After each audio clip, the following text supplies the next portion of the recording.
I got a very special motorcycle accessory I'm really excited about. The MotoLights. I'm really excited about the lights because I really like this orange looking angel eyes under the bike with a little foggy or darky environment. These cool orange rings. I really liked it. I saw 1300 riding behind me and I looked in the mirror and I see these lights and I said, oh, looks really cool. Today we're gonna try it for myself. I don't want to spend too much time talking. I want to get this on the motorcycle ASAP and show how cool they are or how not cool they are. If we open the box, yes, this is it. This is the orange light on the side. And you can see this is the far away high beam. And then we got 8 little LEDs, 3, 4 here and 4 here. These are actually different LEDs. Well, safety wise, I think a valuable addition, especially when the winter is coming and well, the sides get a little foggy and a little bit dark. I think this can improve safety.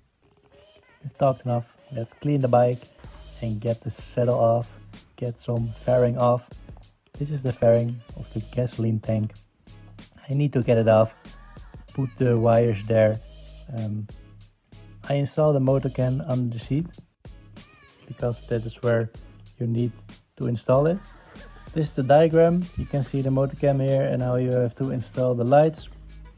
Well, let's see what's inside the box. We got some very nice stickers and the lights. The lights got some cool covers. Here, take the light out to feel the weight and to see what is more inside the box. I opened the lid and this is the light we are all been waiting for. Logo on the side. And the adjustable bracket to mount and set the position of the light. Some mounting parts and rubbers, the main cable harness and the 2 cables that are going to the motor light. And here we have the mount for the lights on the crash bar. As you can see on the MotoCan box, it has many possibilities.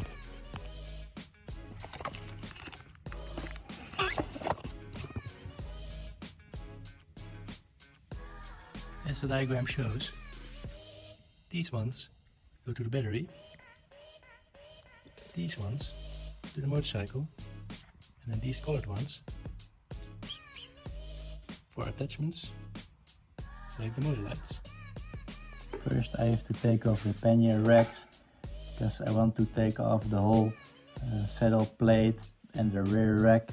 You don't have to do it, I saw on the videos, but I like to take it off to have a little bit more space and to show you guys what's under there. So all the accessories are off. We have a nice clean bike with full access to the can. Here I'm running down the cable harness from the MotoCan to the battery to power the MotoCan. I have to wiggle the fuse with the harness through the gaps of the plastics and the frame to mount it on a point where it's safe, secure and will not touch any hot or moving parts. I took my side fairing off to get the cable clean under the frame where there's not touching anything and it's just away from all the other parts. This is the tire pressure sensor. We're gonna loop the MotoCam in these 2 connectors.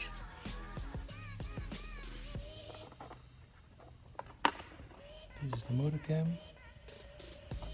Goes into the tire pressure sensor. And the tire pressure sensor goes back to the MotoCam. The MotoCam is connected. The lights are connected. The cable is running this way from here, and it will come above the tank. It's neater to take the tank off and run it like the original cable to the front. I would like to test it first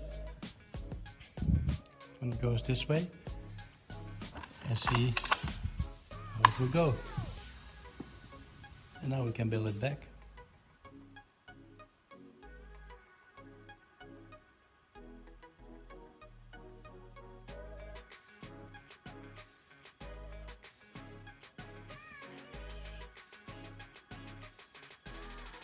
So the cables are where they need to be. I checked everything. My bike was a little bit dirty because I do a lot of off-road, but I had some nice opportunity to clean. Build everything back and then install the MotoLights on the crash bars. Of course, it's important to set the lights well. You don't want to blind any other traffic, so the MotoLights got many pivot points to install the lights correctly, moving it forward to the middle. I chose for the crash bar mounts, but you can also go for the undernose mount.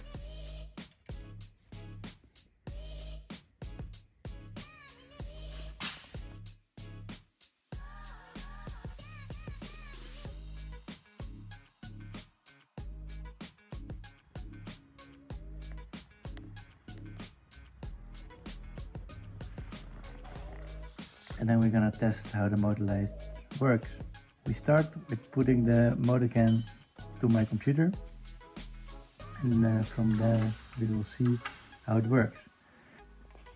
Here we are in the MotoCan software. As you can see, there are a lot of settings you can manually choose. I like my DRL orange halo at full intensity, and to test my white intensity is at 0.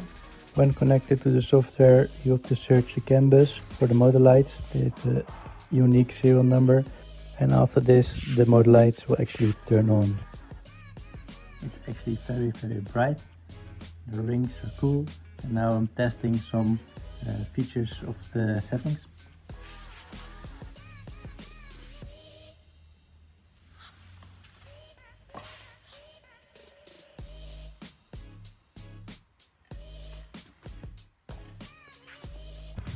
And of course, real light check. It's a little bit dark outside. I went to the abandoned beach to experience the lights in real life, and I'm really happy about it. This is the normal light, and this is the MotoLight. It's very bright. Well, it's a big hill and the lights are not pointed up, so you can see the whole floor ground area is being lit. I can see every puddle and every track. It's a lot more than its original. It's like you can almost see everything, but with the MotoLights on you can really see everything, like it's daylight. It's very nice. If you have puddles and dangerous stuff, I want to see this. I'm very happy in